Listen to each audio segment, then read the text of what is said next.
Há poucos minutos, em uma galáxia muito distante, 3 comandantes se preparam para uma missão de iluminação e conhecimento. Mac, o empreendedor, Diogo, o investidor, e Isley, o comunicador. Juntos, eles estão aqui para abrir portas e mentes. Sua jornada agora os traz até você.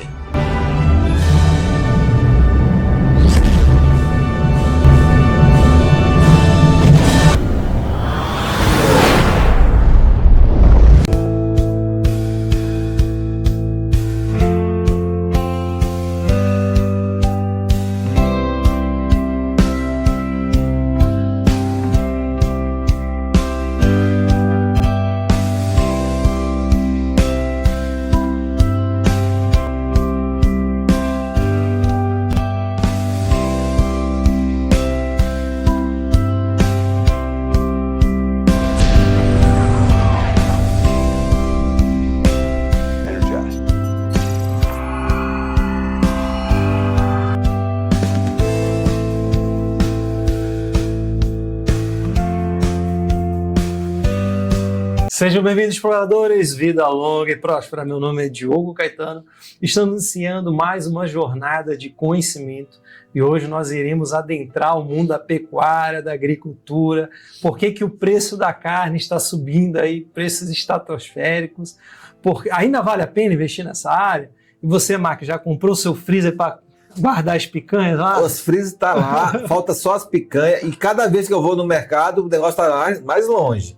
Mas hoje a gente vai ter uma conversa muito aberta e vamos entender como é que funciona esse ciclo e se há esperança pro nosso bolso aí no futuro sobre a pecuária. Mas antes disso, muito feliz da vida, tá o nosso amigo lá em Brasília Santista, Miquel Santos, assessor já a primeira... Já tá garantido? Já tá pro ano que vem garantido, né, na primeira fase A. Grande Mac, meu amigo Diogo, um abraço para vocês. Subiu para nunca mais cair. Essa é a O Vasco falou isso muitas vezes, né? Tomara, meu amigo. Né? Foi um ano bacana aí para o Santos, né, campeão da Série B. A gente torce para que ele fique na elite do nosso futebol, né, do local de onde ele nunca deveria ter saído, por toda a sua história. Um grande abraço a você que está nos acompanhando aqui em mais um Brothercast. Hoje a gente tem uma super entrevista, né, com um especialista no assunto de muitos anos. Diogo, faça aí as honras da casa, apresente o nosso convidado. Eu quero ver se o agro realmente é pop. É verdade, Wesley. Mas antes disso, pessoal, o Wesley falou aí de subir, e falou em subir, a gente está falando de Bitcoin. Hoje, 19 de novembro, Bitcoin bateu $94 mil, pessoal. Olha o sorriso aí, ó. Topo histórico, MicroStrategy, maior detentora de Bitcoin do mundo, topo histórico também, $440 a ação. Então, vocês que estão seguindo o canal, a gente vem abordando essa tese desde outubro do ano passado, isso mesmo, quando o Bitcoin estava ali em 20 e poucos mil dólares, a gente tem falado, tem alertado, e desde então tem subido. E hoje nós iremos falar sobre commodity, isso mesmo, nós iremos falar sobre pecuária, sobre agricultura, e hoje nós temos o prazer de receber aqui o presidente da Federação Acreana de Agricultura e Pecuária, Sueiro Veronês. Seja bem-vindo, Sueiro, tudo bem? Tudo bem, muito obrigado pelo convite, é uma honra estar aqui com vocês, para a gente discutir um pouquinho desses assuntos pertinentes à pecuária, à agricultura, ao desenvolvimento regional aqui do nosso Acre, né? Que lamentavelmente ficou na poeira, muito para trás, né? Não soubemos montar no cavalo na hora certa, né? E aí estamos penando por conta disso, né? Tivemos aí o nosso futuro às vezes comprometido por conta dessas ações mais políticas do que técnicas, do que racionais, né, que deveria ser. Lamentavelmente, sofremos aí nos últimos 20 anos e os caminhos ficaram um pouco obstruídos para nós. Mas aí, estamos tentando retomar, né, e tentar diversificar um pouco o cenário rural do Acre. Baseado no que o senhor falou, nós já tivemos algumas entrevistas e fizemos essa pergunta para alguns especialistas sobre o Acre perdeu o time do negócio e Rondônia aproveitou melhor esse momento? Sem dúvida nenhuma, basta você ver alguns números, né? Soja. Rondônia planta hoje 600 a 700 mil hectares de soja. Nós plantamos 12 mil. A pecuária, Rondônia está hoje com 17 milhões de cabeça, nós estamos beirando os 5, 4 e pouco, 5. Quando lá no passado, 30 anos, 40 anos atrás, a gente fornecia carne para Rondônia. Né? Então olha que inversão enorme que foi. Rondônia desmatou 40% do seu território, que permite exatamente produzir todos esses produtos que nós estamos citando e outros. Diversificou muito, o café já é muito forte na Rondônia, cacau, leite. Quer dizer, Rondônia criou uma economia rural bastante forte, né? E nós ficamos para trás, sem dúvida nenhuma, nós ficamos para trás. Agora é tentar recuperar um pouco do tempo perdido. Eu tenho aí surgindo as possibilidades da produção de grão, de soja, milho, etc. Mas ficamos na poeira. É muito difícil hoje, com a legislação que nós temos, tudo isso foi avançando também, né? E as restrições foram também aumentando. Então hoje não é fácil mais você fazer determinados investimentos que no passado a gente fazia. E sempre com esse discurso da preservação, o discurso de que a floresta é mais rentável do que a área desmatada.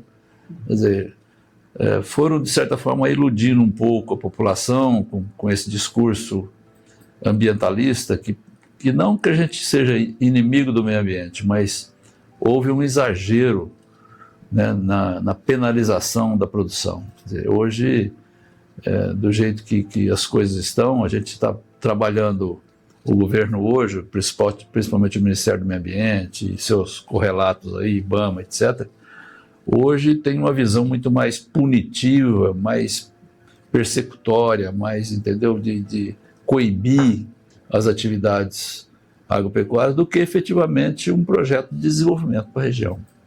E aí estamos pagando por isso. Açoeiro, você falou dessa questão, né, da floresta em pé. Né, a gente acompanha aí muitos cientistas que falam dessa importância da floresta em pé, né, para manter o ciclo de chuvas, né, para essa questão do controle do clima. Eu queria saber de você se você também acredita nisso fielmente, ou você acha que não, essa questão da floresta em pé ela não interfere em nada disso? Não acredito nada disso, nada. E sou um pouquinho estudioso do assunto.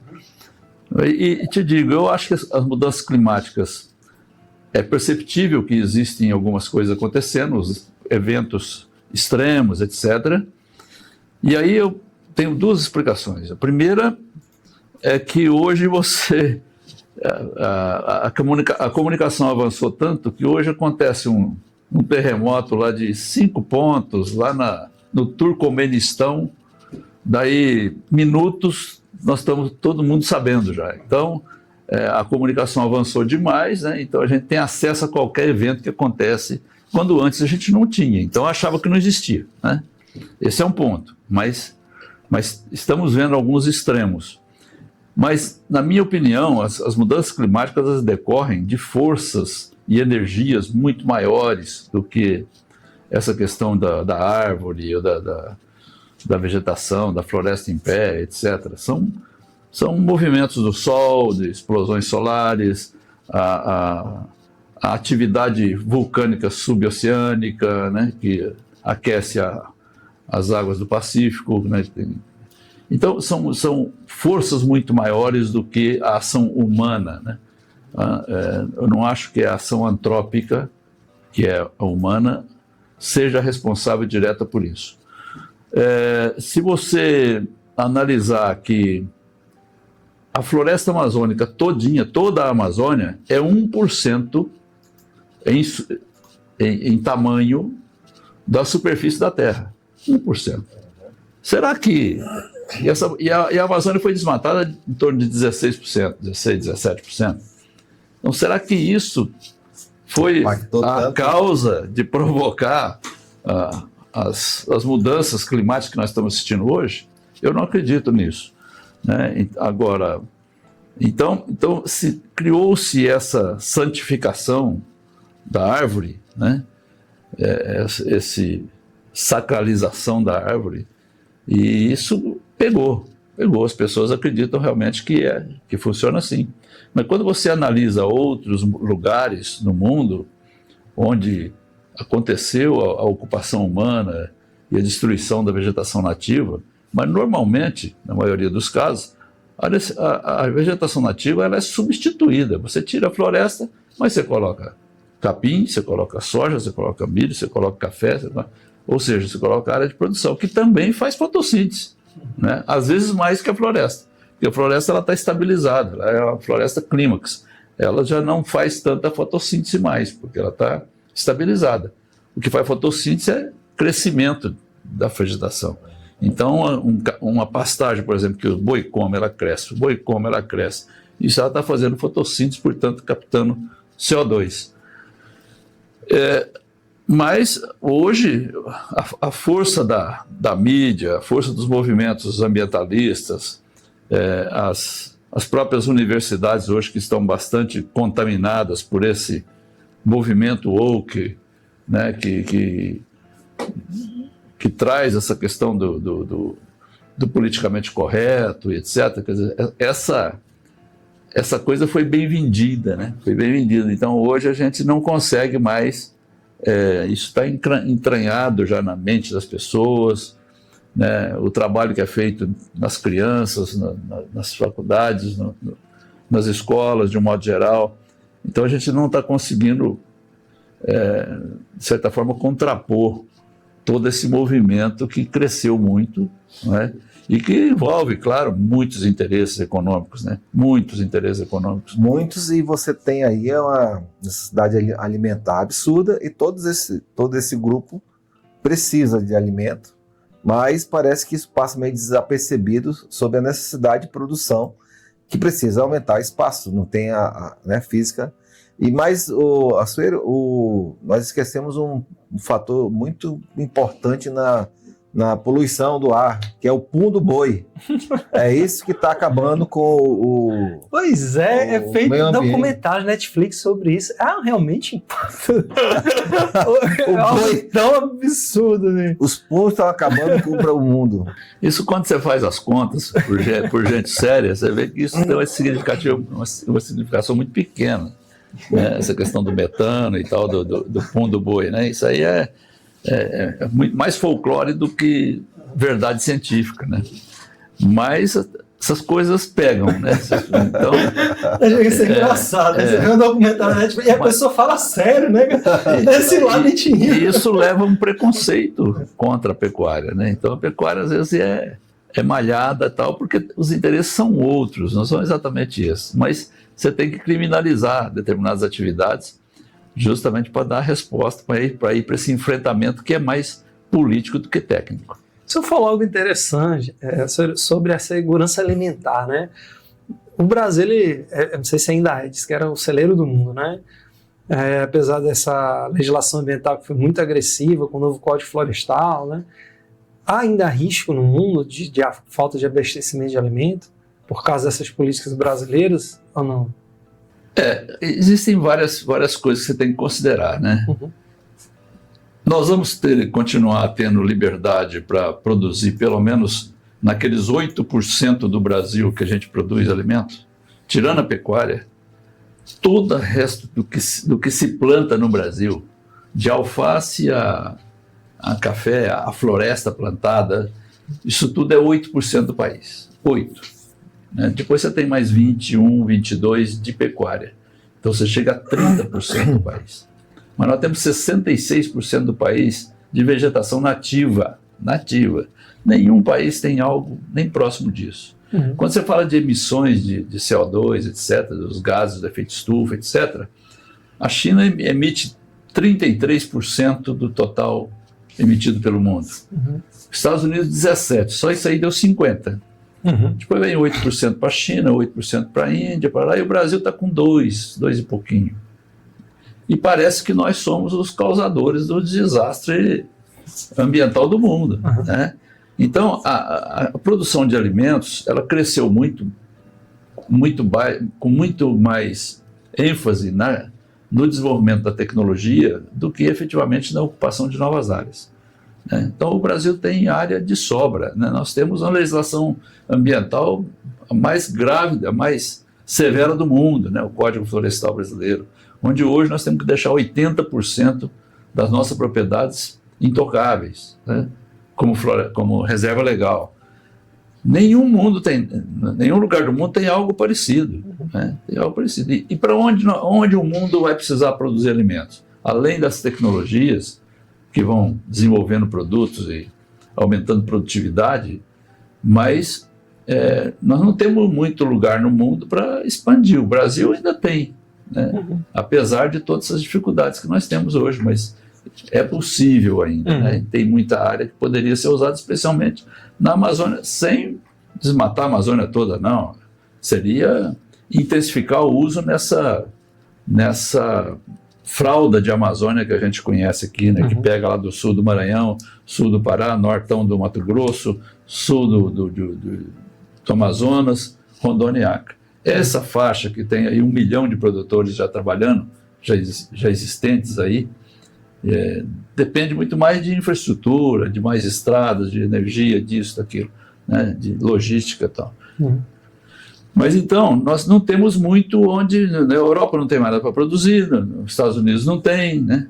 Apesar da produção ser grande, mas o Brasil está passando, já passou, a soja já passou os Estados Unidos, né? Não passamos no milho ainda, mas na soja já passamos, nas carnes, etc. Agora, o que nós temos mais ou menos para produzir? É a África.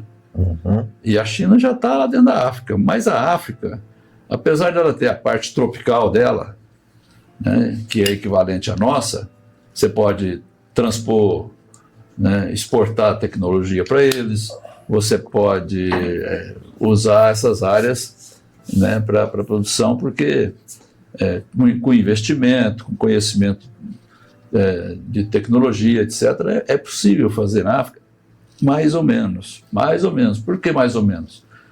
Porque nós temos um ativo que eles não têm, que chama produtor rural. O produtor rural brasileiro é muito preparado, é uma massa de gente, entendeu, que sabe trabalhar, que sabe fazer. Na África não tem isso, né? A África ainda é tribal, né? E o pessoal não está ali para trabalhar. Então essa é a dificuldade, que vai demorar muito tempo para que esses investimentos na África aconteçam, né? E que sejam competitivos. Então acho que nós ainda temos essa vantagem competitiva, né? Nós sabemos desenvolver tecnologia, nós sabemos usar a terra com sabedoria, nós temos uma infraestrutura fantástica e nós sabemos hoje como produzir e vender. Né? Você vê a soja nós passamos os Estados Unidos e já estamos aí com 160, 170 milhões de toneladas, os Estados Unidos ficou aí nos 100 e pouco, 120, e nós já estamos com 160, 170 milhões de toneladas de soja, sendo que 100 milhões é exportado. Né? E desses 100 milhões exportados, 60, 70% é para a China. Então a China vem sendo, aos poucos, né, o país mais importante para o Brasil como exportador de alimentos, né? Wesley? Açoeiro, esse ano de 2024, né, o Brasil registrou recordes de queimadas, né? Queimou onde geralmente não costuma queimar, né? Em todas as regiões do país praticamente teve incêndios, né? E o agro foi colocado como o grande vilão, né? O grande responsável, né? O setor do agro por tocar fogo no Brasil. Como é que você vê esse movimento, né, em relação a essa questão das queimadas? Muitos falam, olha, o grande produtor não queima, quem queima são os pequenos produtores. Por que o fogo ele é ainda bastante utilizado na agricultura? Qual a importância do fogo nisso, até para quem não entende o porquê que a gente tem esse registro, principalmente nesse período mais seco? Mais de 80% dos produtores rurais brasileiros são pequenos, mais de 80%. Aqui no Acre, em torno de 82%, 84%, por aí. E assim no geral. Esse pequeno produtor, ele não tem trator, ele não tem acesso a tecnologia nenhuma. Ele faz uso do fogo para limpar a área onde ele vai plantar. Essa é a tecnologia mais antiga do mundo, né? O fogo. E o fogo é um problema? Não. O fogo é um problema quando ele deixa de ser uma queimada para virar um incêndio. Quando ele sai do controle. E muitas vezes sai. Esse ano nós tivemos um ano muito seco, atípico. E isso fez o fogo se alastrar. Agora, o fogo para os produtores maiores, organizados, tecnificados, que tem máquina, que tem tudo, a situação é o contrário. A gente tem uma ação sempre na tentativa de evitar o fogo, porque o fogo é um desastre quando entra numa fazenda. Ele queima a pastagem toda, apesar de seca, mas lá o boi está comendo. Ele queima tudo, queima a benfeitoria, queima a cerca. Quer dizer, o fogo não interessa para a gente. E ninguém usa fogo, a não ser aquele pequeno produtor que não tem. Então, quando se fala que é o pequeno, é pequeno porque ele não tem condições de fazer diferente. Ele não tem uma máquina para preparar o negócio dele.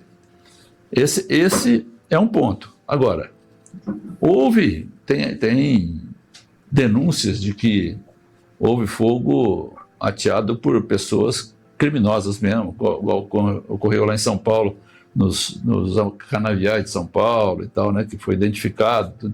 Esse é um outro problema, né, de crime, né? Mas o fogo em si, ele só é usado nesses casos. Agora, uma região da Amazônia, na Amazônia tem a abertura nova, as derrubadas novas, né? Você só consegue plantar ali se queimar, né? Sem o fogo você não consegue plantar nada, não tem outro jeito. Então, esse é um problema, mas justamente porque eles não têm acesso a tecnologias que possam banir o fogo da atividade agropecuária. Enquanto não houver apoio para eles, política adequada para eles, nós vamos continuar assistindo isso. Alguns anos com mais violência e outros com menos, né? Aí sim depende do clima. E um clima, quando está muito seco, com vento, meu amigo, a gente assiste as queimadas lá na Califórnia, lá em Portugal, lá em Espanha, na Grécia. Quer dizer, são queimadas muito mais violentas, com muita morte de pessoas, com destruição de cidade até, né? O ano retrasado teve uma cidade da Califórnia que queimou inteira. Então, não é por falta de brigada de incêndio, não é por falta de helicóptero, não, é porque quando está ventando, está muito seco, umidade baixa, realmente fica incontrolável. Esse é um incêndio que é incontrolável, né? E que às vezes a gente é vítima dele, como ocorreu no Pantanal, né? Ocorreu lá em São Paulo agora, mas aqui na Amazônia eu acho que foi até menor do que nos outros anos. Agora, essa questão da fumaça fica uma coisa dramática, né? E muita dela, que se você olhar pelos satélites, tudo, muito dessa fumaça vem da Bolívia. A Bolívia queimou demais, Bolívia e Paraguai queimou demais esse ano, né? E eles não têm muito... Tem legislação ambiental lá, não tem muito escrúpulo, não, né? Quer dizer, eles vão queimando mesmo aquilo, pegando um palito de fósforo incensado por vento, e vegetação seca, realmente vira um grande incêndio. Outra coisa que está deixando todo mundo preocupado é o preço da carne, né? Ela passou praticamente 2-3 anos estagnado, né? E agora deu uma subida, né? Você acredita que ela vai continuar subindo ou já chegou no patamar equilibrado? Para mim, já teria parado, porque eu acho que o limite é o consumo. Oferta e demanda, né? Quando o consumo cai muito, aí não vende, né? Não vende, tem que voltar para o bolso das pessoas, né? Mas quando o consumo, e esse consumo não precisa ser do brasileiro, quando ele está alto, como está agora nos últimos meses, 2-3 meses para cá, né? Aí fica complicado. Então, se você analisar os números, nós exportamos hoje para 131 países.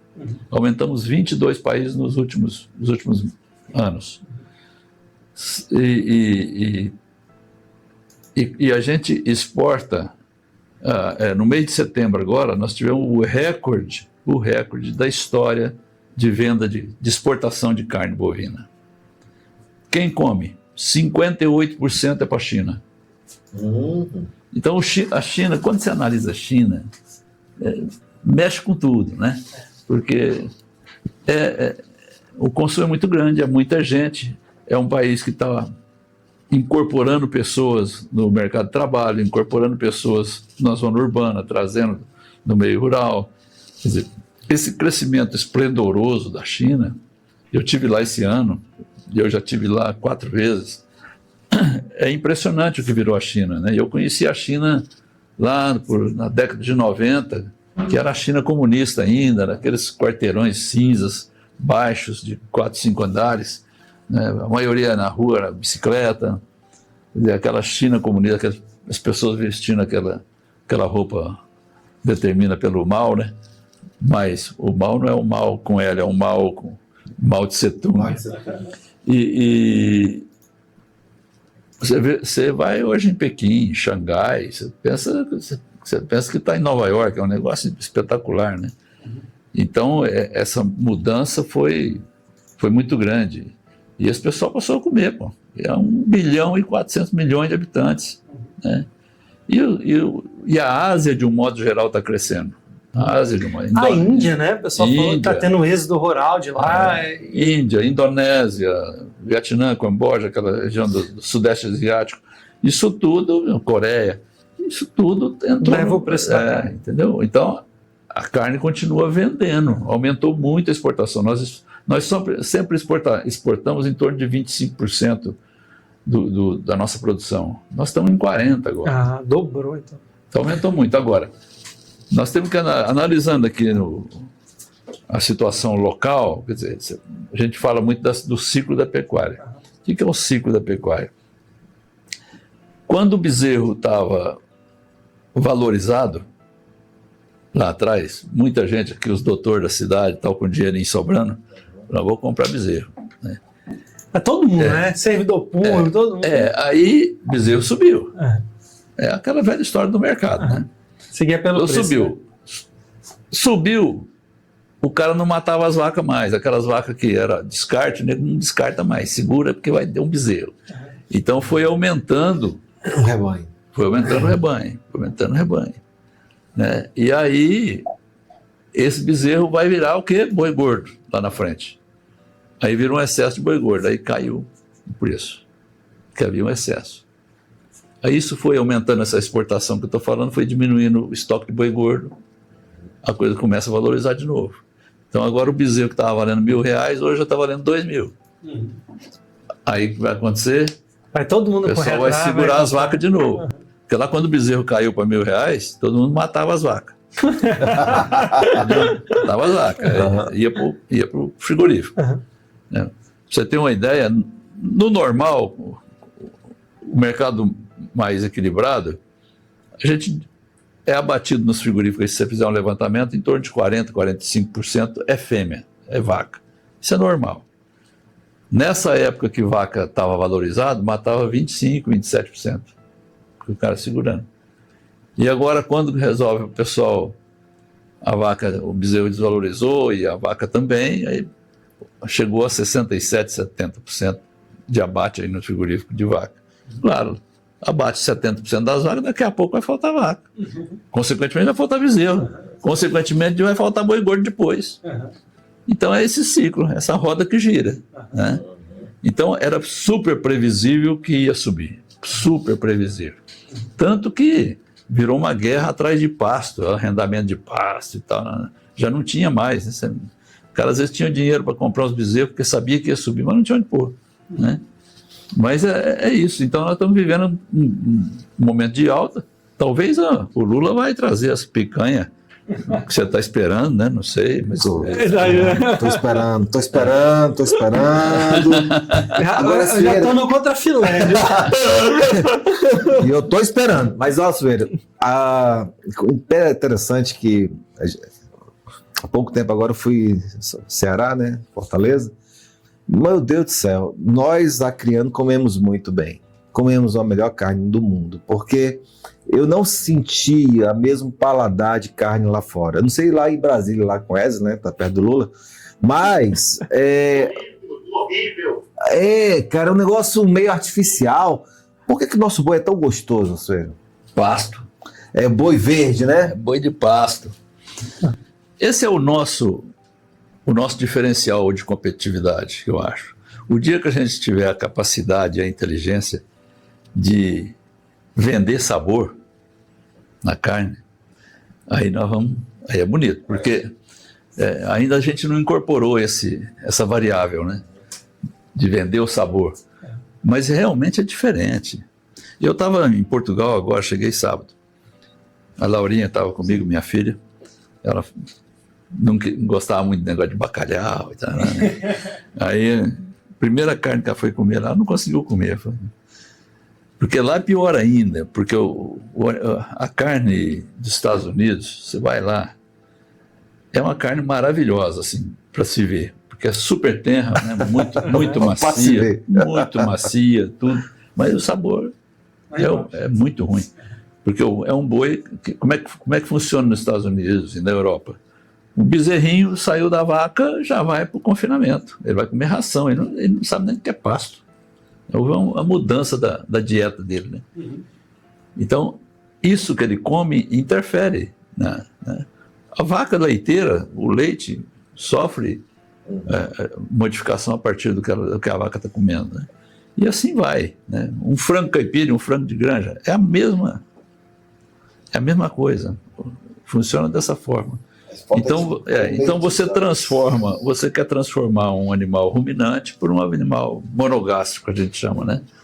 Daí tem todas essas variações de dieta e que vão interferir no sabor da carne. Então a nossa carne realmente aqui do Acre, porque a gente consegue... Qual que é o diferencial que o Acre tem de mais interessante?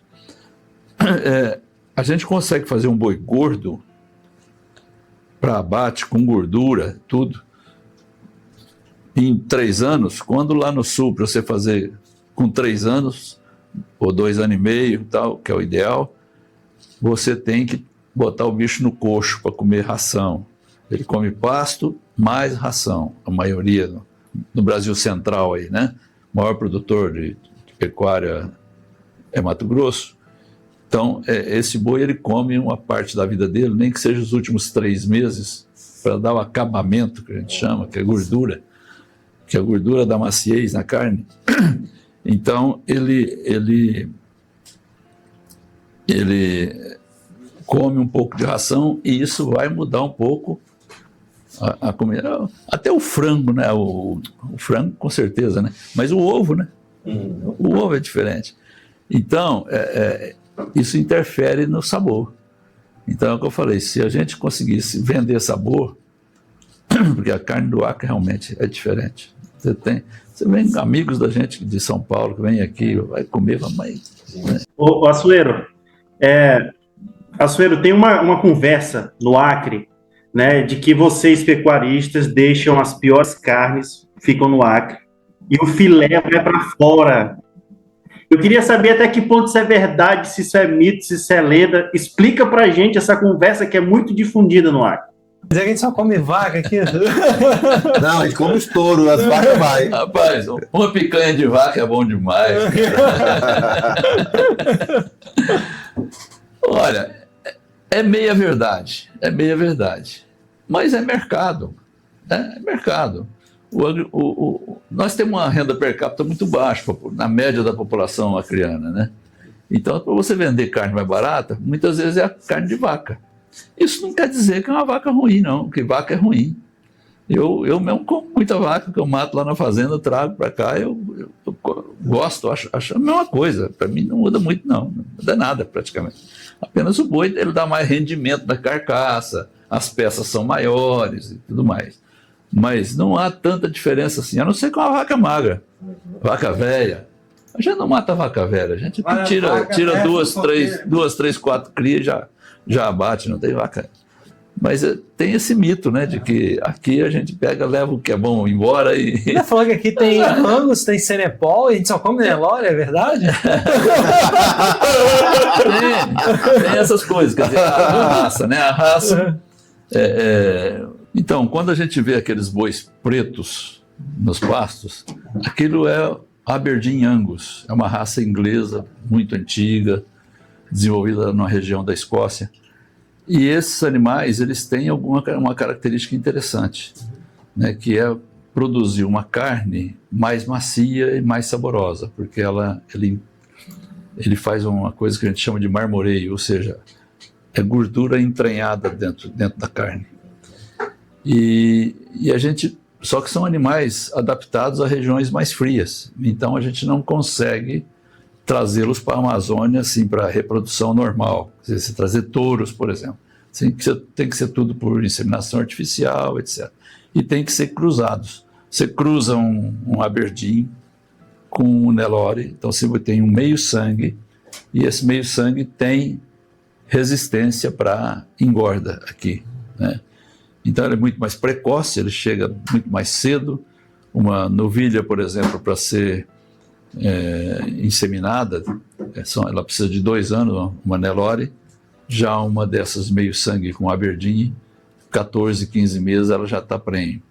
Então são alguns ganhos que você tem na produtividade em função desses cruzamentos, que se chamam cruzamento industrial e tudo, mas o fato é esse, quer dizer, quando você obtém um fato que se chama na genética de heterose, quer dizer, um cruzamento de raças diferentes que trazem algum tipo de vantagem. A senhora vê um momento, né, muito bom para a pecuária, como a gente tenha falado, e muitas vezes as pessoas seguiam pelo preço, né?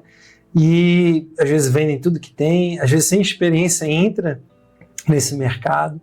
Você acha que realmente para os próximos 2, 3, 4 anos, para quem está começando agora, é um bom investimento? Ou a pessoa já deveria ter pensado isso 2, 3 anos atrás? Ainda dá tempo de investir na pecuária? Não, sempre dá.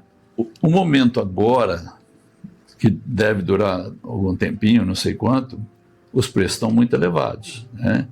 Então foi o que aconteceu lá atrás, há 3 anos atrás. Também o pessoal estava alto e o pessoal investiu, né? Aí, quando caiu o preço, virou um problema, né? Muita gente perdeu dinheiro com isso, né? Às vezes financiou no banco para poder comprar e teve dificuldade agora, né? Prorrogando as dívidas, etc.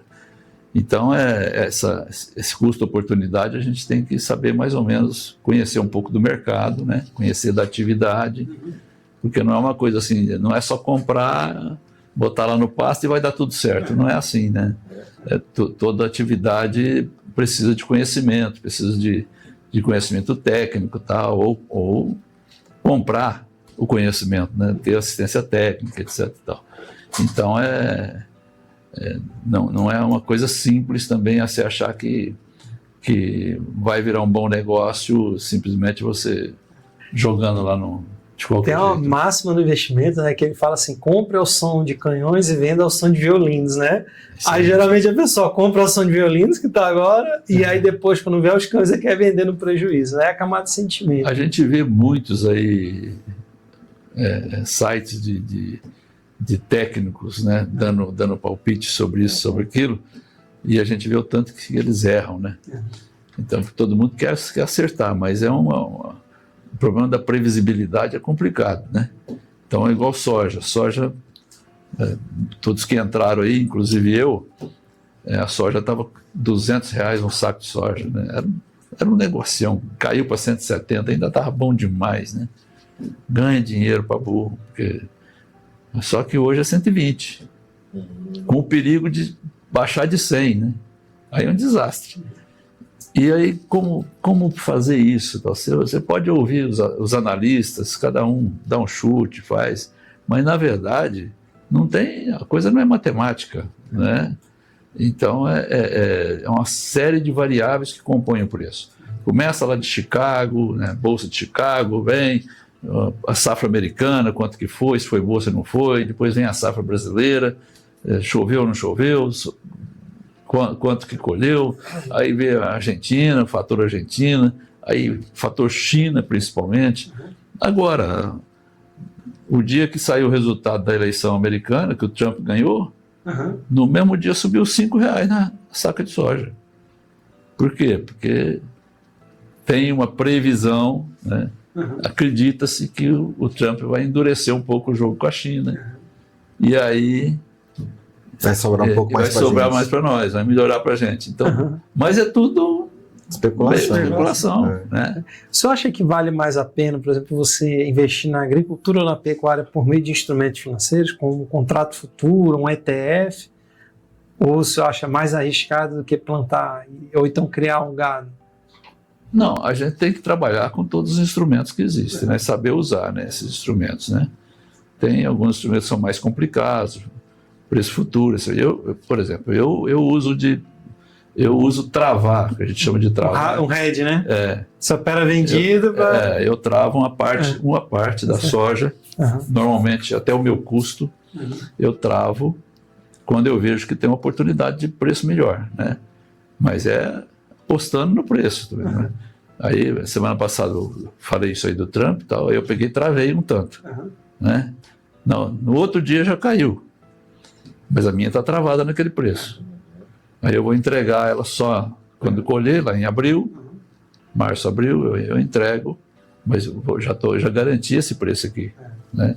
Então, trabalhar com esses instrumentos é interessante, né? Você precisa estar atento para isso, né?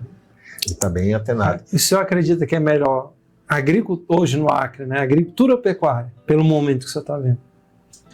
Bom, nesse momento agora a pecuária deu essa recuperada, todo mundo fala, o negócio é a pecuária, né? Melhor coisa do mundo.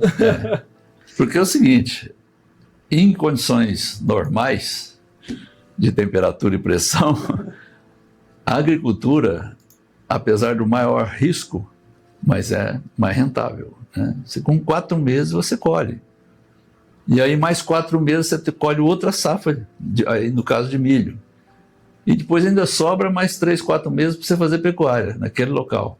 Então praticamente você faz 3 safras, né, no mesmo local. Rapaz, mas tu perguntou para ele se a pecuária ou a agricultura. Ele Os faz os dois. dois. Para ele, verão é inverno, meu irmão. Tu vai. Mas o risco da pecuária é muito baixo perto do risco da agricultura, né? Porque a agricultura, embora no Acre a gente dificilmente perde lavoura por falta de chuva, né? Porque a gente planta já em novembro, eu estou plantando ainda, né? Não acabei meu plantio, estou plantando hoje lá. Então, mas dificilmente falta chuva, né? A chuva está até atrapalhando um pouquinho o plantio agora, porque chove, para, mas tudo certo, isso aí é uma beleza. O problema é que na hora da colheita, porque aí nós estamos em fevereiro, e aí é muita chuva, e a chuva atrapalha. Então, eu mesmo perdi um pouco ano passado em função disso. E a pecuária não tem esse risco, né? Mas em termos de rentabilidade, em condições normais, a agricultura rende muito mais. Tanto que você vê muito fazenda de pecuária virar agricultura e você não vê fazenda de agricultura virar pecuária. Açoeiro, entre 2019 e 2022, o Brasil foi governado pelo Bolsonaro, né, que é um presidente que tem um apoio muito grande do agro, né? E desde 2023 para cá, o Brasil é governado por Lula, né, e trouxe de volta essa figura da Marina Silva no Ministério do Meio Ambiente. A gente tem de volta aí os países mais ricos financiando a Amazônia, o Fundo Amazônia, né? O Lula já falando do fim do desmatamento até 2030, estabeleceu essa meta. Como é que você vê a diferença desses dois governos para o agro? Qual o impacto de uma gestão para essa de agora? O que mudou, o que melhorou, o que piorou? Não, a atual legislatura, o atual governo é um desastre. Até porque eles nos tratam como inimigos, né? Quer dizer, o agro ficou realmente do lado do governo Bolsonaro, e hoje a gente assiste um certo revanchismo em cima da pecuária. Então a gente está tendo muito mais dificuldade. E quando se trata de Amazônia é muito pior, né? Porque o governo atual, com Marina pilotando, fortaleceu demais essas entidades, especialmente as ONGs, os ambientalistas, através de fundos, como por exemplo o Fundo Amazônia, que se fortaleceu com muitos recursos, fazendo o jogo dos nossos adversários, dos nossos inimigos no comércio internacional de grãos, né? Então, a gente está assistindo uma fase muito complicada, o aumento de juros, né? Inflação aí voltando. Então, o cenário é negativo. Fora que na questão da Amazônia, com essa sanha persecutória, né, de tentar punir, tentar expulsar pessoas, você imagina, o governo estava querendo, principalmente o Ministério Público Federal, que estava querendo fazer uma extrusão, que eles chamam, quer dizer, retirar as pessoas da reserva Chico Mendes. A reserva Chico Mendes tem 200 mil cabeças de gado. Como é que você tira essa gente? Aí tira, vai expulsando, bota o gado na estrada, como fizeram lá no... Fizeram um pouco aqui também, mas fizeram lá de forma mais assintosa lá no Pará, causando uma tragédia para as pessoas, gente que estava lá 20, 30 pessoas, 30 anos, né, criando sua família, no seu negócio, e de repente, não, isso aqui é terra indígena. É uma terra indígena que foi criada depois que as pessoas já estão lá dentro. As unidades de conservação também, as reservas aqui, muito aconteceu isso, muito. Chico Mendes é um exemplo, né, porque foi a primeira que foi reserva extrativista que foi criada, né? E agora se querem tirar as pessoas. Eu acho que o governo brasileiro, seja qual for, tem que pacificar essa questão. Porque a visão hoje é só punitiva, né? É multa, é embargo, a pessoa fica sem condições de fazer mais nada, porque não consegue mais trabalhar com nada, seu CPF vai para o espaço e fica uma situação difícil. Eu estou muito preocupado com essa questão da Amazônia. Eu acho que hoje eu posso afirmar que há um afastamento do investimento na Amazônia. A Amazônia virou um terreno hostil ao investimento. E isso é muito ruim, porque a Amazônia precisa de investimento, precisa de gente. Eu digo, quem que hoje de sã consciência vai falar, ter um dinheiro para investir, fala, vou investir na Amazônia? Não vai, porque vai comprar problema. Então, é preocupante o nosso futuro. O Acre ficou com 15% desmatado, tem 85% de floresta. Uma floresta que eles vendem facilidades e falam que a floresta é mais rentável, é mais rica do que a área desmatada. Eu quero que me mostre isso, porque na verdade se fala em bioeconomia de quê? O que nós temos na verdade na floresta é o velho extrativismo, né? Você não tem escala de produção, você pode descobrir lá uma resina, uma semente, seja o que for, que você não tem volume, para industrializar aquilo, entendeu? E quando um produto da floresta ganha mercado, ele deixa de ser extrativismo, ele vai ser plantado, vai virar agricultura. Exemplo, seringueira, guaraná, cacau, tudo saiu da floresta. Açaí, né? O açaí vai acontecer, olha, já está acontecendo. Então, falar que a floresta vai render mais do que isso, que o café pode, porque o café é uma árvore também, é um arbusto, né, que é amigo da floresta. Não existe isso. Não existe isso. Então, o que nós temos no Acre, por exemplo, de mais rico, né, de potencialmente melhor, é o solo. Podemos dizer que os solos do Acre são de muito boa qualidade. E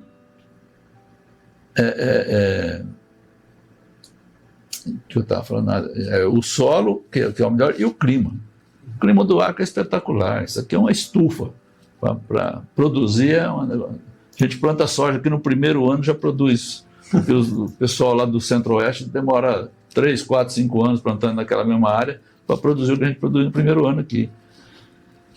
Então, o nosso clima é muita luz, muita água e muito calor. Isso aí faz fotossíntese na veia, né? Agora, virou uma terra do não pode, né?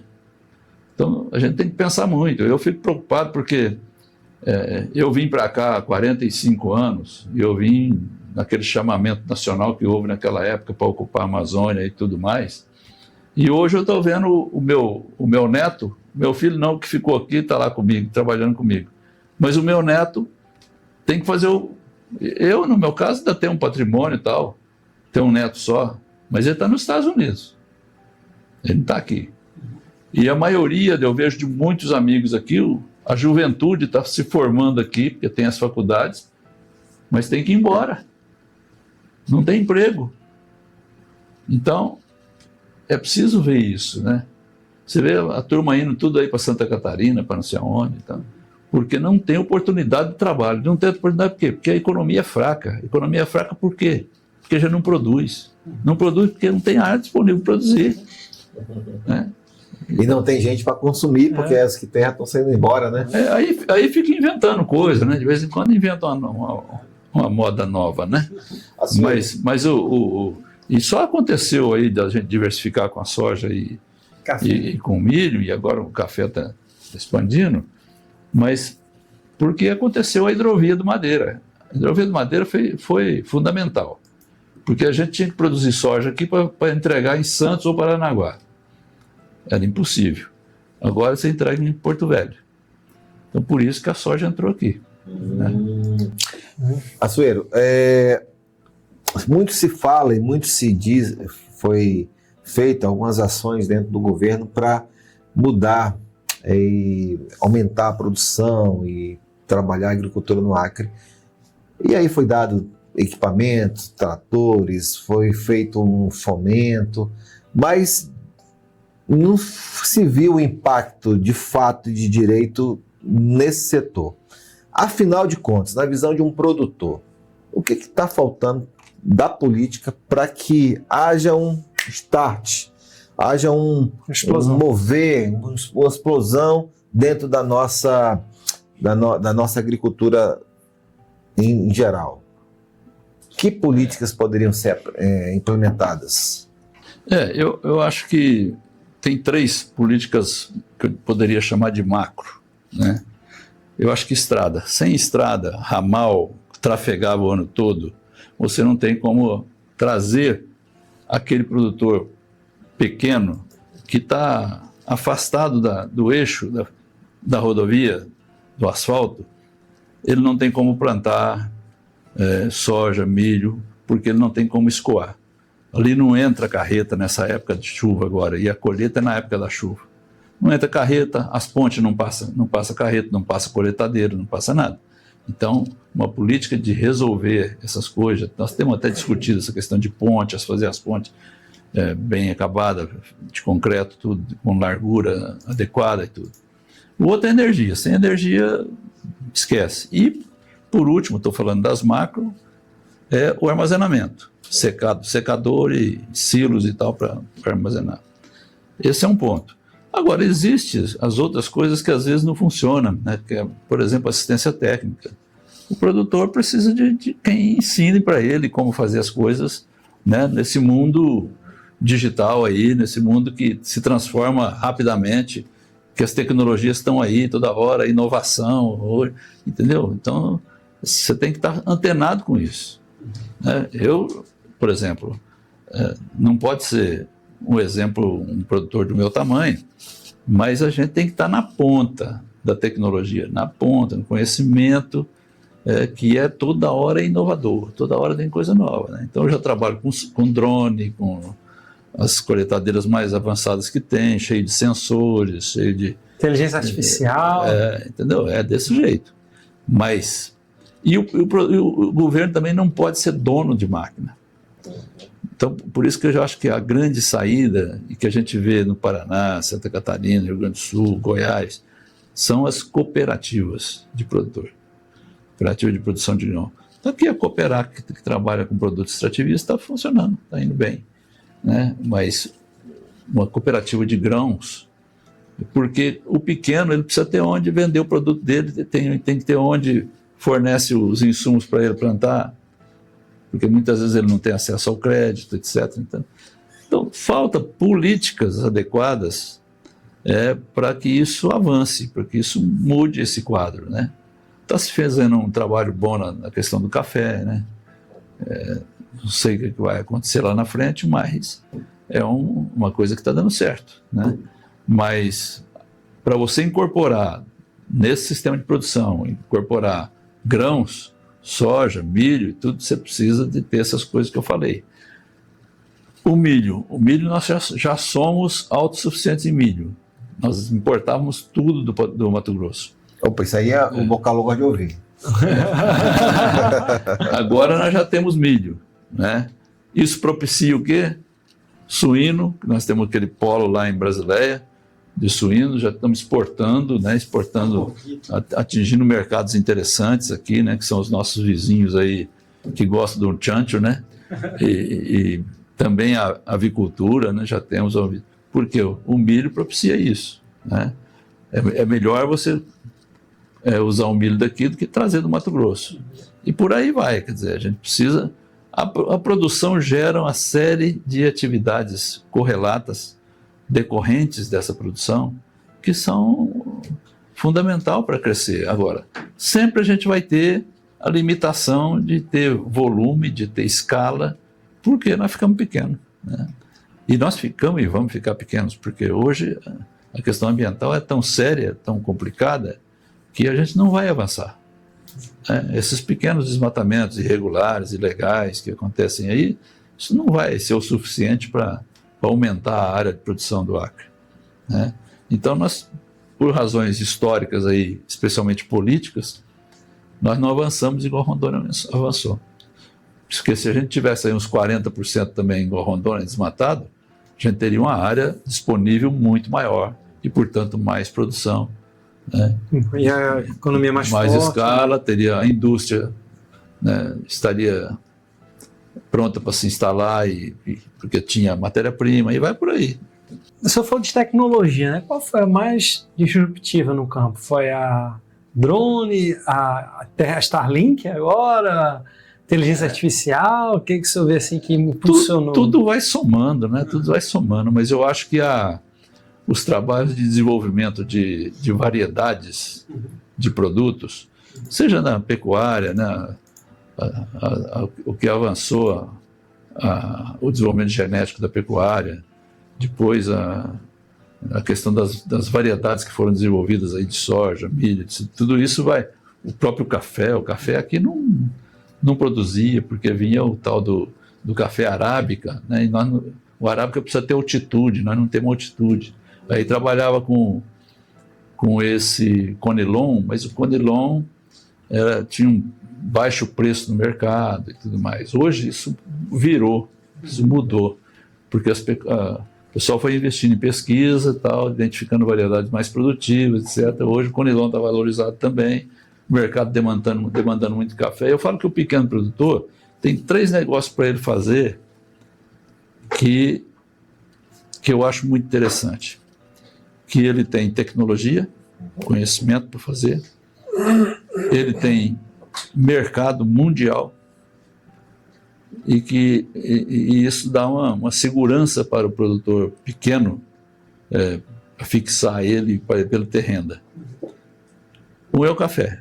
O mundo inteiro toma café. O mundo inteiro toma café. Então, o café, do jeito que desenvolveu essas variedades mais produtivas e tudo mais, agora é se inserir no mercado, né? E está fazendo isso está acontecendo.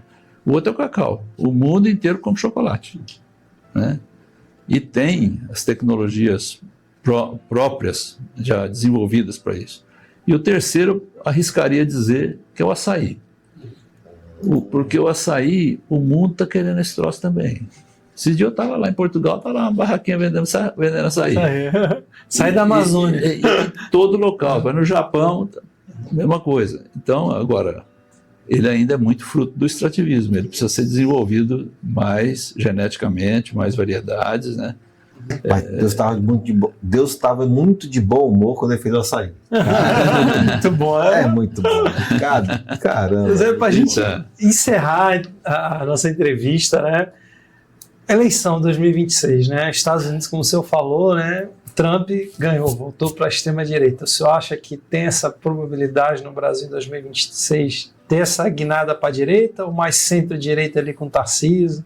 O que o senhor imagina? Rapaz, eu sou de direita, né?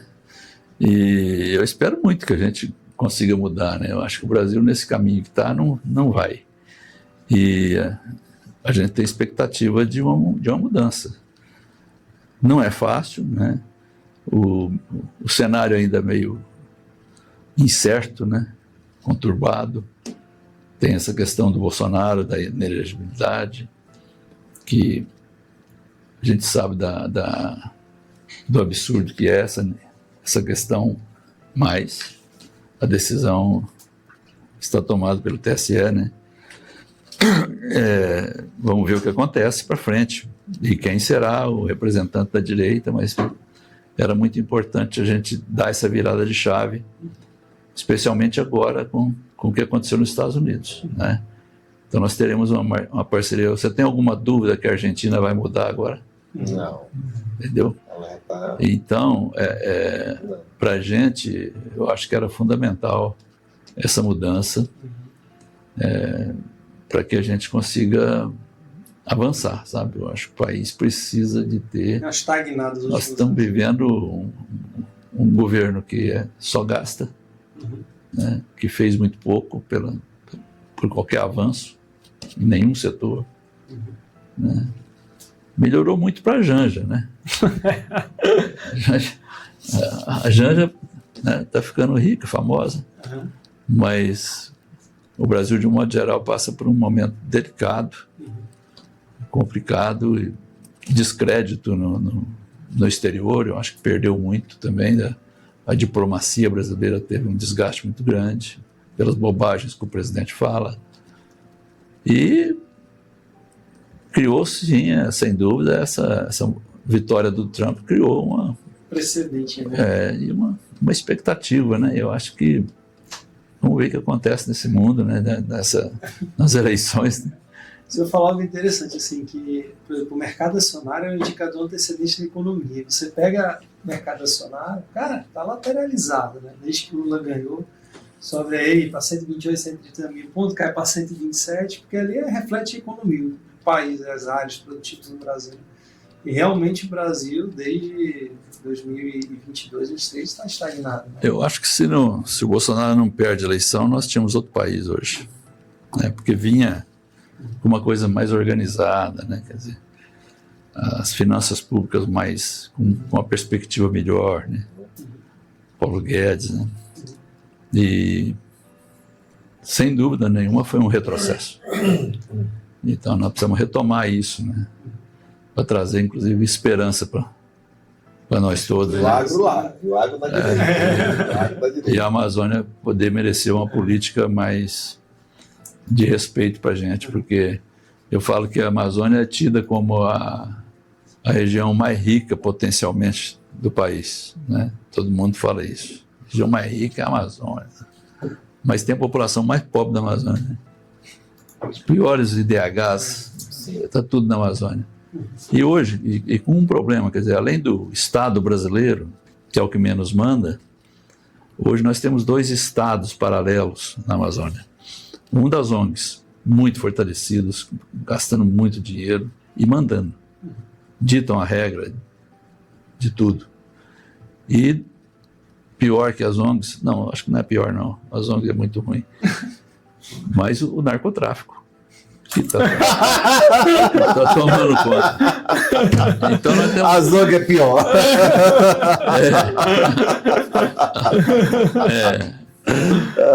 Então nós estamos vendo esses poderes, né? Que o poder brasileiro, o poder formal manda menos que esses 2 poderes. A questão do narcotráfico é muito preocupante hoje. Então, disseminada na Amazônia, você vê aqui as facções e tudo mais. E corre o risco de a gente ficar igual o México, né, cara? De ameaçarem se o presidente não liberasse. E não chegamos no fundo do poço, não, porque vem a COP30 aí, lá em Belém, né? Que aí vamos ver o que nós vamos entregar mais, né? Obrigado, Celso, pela conversa, né? Passamos 1 hora aqui e chegamos, acho que na pergunta 10, Marcos.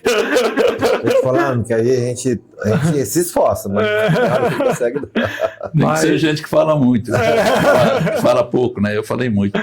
Nada, foi muito legal. Foi A em gente cima do que a gente realmente precisava e entender desse universo que é rico, precisa ser melhor explorado, né? A gente, é o que você falou, a gente está em cima de uma riqueza, mas elas têm que ser bem administradas e as políticas, elas precisam dar essas ferramentas, não ser dono, porque eu acho que quanto mais o Estado é Estado, ele engessa muito.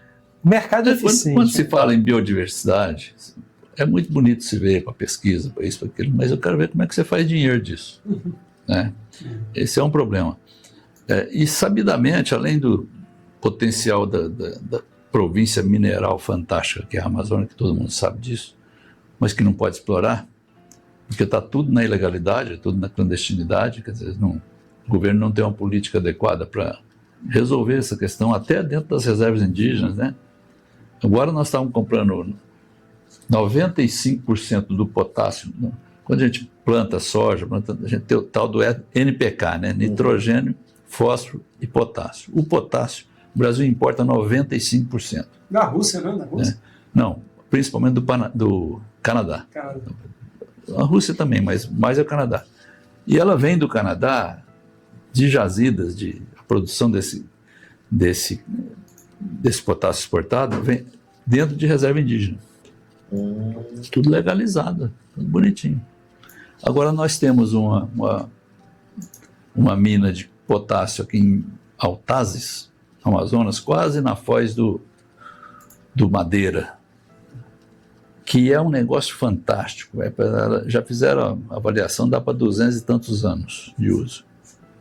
Não pode, está proibido. Né? Pelo Xandão. Vixe. Depois você pega a ferrovia de Sinop até Meritituba, no Paraná, que é 900 e tantos quilômetros, que está tudo já contratada. Aí ela tem que passar dentro de uma reserva. A reserva tem 1.100.000 e tantos mil hectares. Tem que tirar da reserva 800 hectares. E aí não autoriza, está proibida lá pelo Supremo. Então, essas coisas do Brasil não dá para entender. É a mesma coisa quando você fala aqui da Serra do Divisor, para a gente fazer uma ferrovia que provavelmente esses chineses que estão fazendo Xangai vão fazer uma ferrovia que pode passar tudo pelo Acre para sair lá para o Pucallpa, Cruzeiro do Sul, Pucallpa, porque ali vai pegar uma parte dos Andes mais baixa, até 2.000 metros, que facilitaria a construção da ferrovia. Mas tem que passar aqui num trechinho, numa ponta da Serra do Divisor, uma ponta, parece que é 20, 30 quilômetros. Já fizeram um movimento enorme, junta as comunidades indígenas, junta todo mundo, manipula isso tudo, uma ONG, a SOS Amazônia, etc. E aí não vai, para. Então, como é que você vai resolver os problemas? Né? Fica difícil. Obrigado, senhor, mais uma vez. Pessoal, nós estamos aqui, né? Foi um bate-papo maravilhoso. Como o senhor falou, há tempo, claro, uma visão de longo prazo para você investir na pecuária, na agricultura. E ainda estou esperando a picanha. O Marco está esperando a picanha dele. Mas assim, tudo é cíclico, né? Como a gente começou, né? Já vai equilibrar o preço, oferta e demanda. E esperamos, né, que esse programa tenha somado cada dia mais para você, né, aberto os horizontes, tenha dado insights para vocês para investir, né? E torcemos para que em breve nós possamos ver uma mudança realmente de política, de gestão para as futuras gerações, né? Como o senhor falou, os nossos filhos, os nossos netos, para que realmente a população venha, se instale, fique, que invista na região, na Amazônia e realmente possa usufruir, né, dessas riquezas que nós temos aqui. Tá bom? Então pode falar, Wesley. Só queria agradecer em nome da WWF, do Greenpeace, a participação da sua aí. Eles mandaram um alô para ti. Pessoal, e também desejar aí feliz ano novo, né, e Natal para vocês, no último programa do ano. Nós fechamos aí com chave de ouro aí, né, falando sobre pecuária e agricultura. Peso pesado.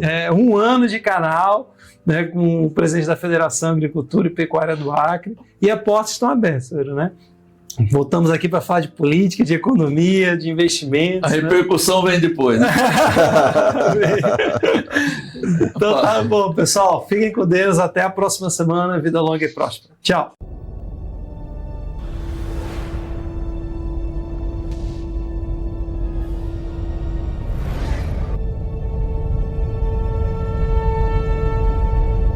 Energized.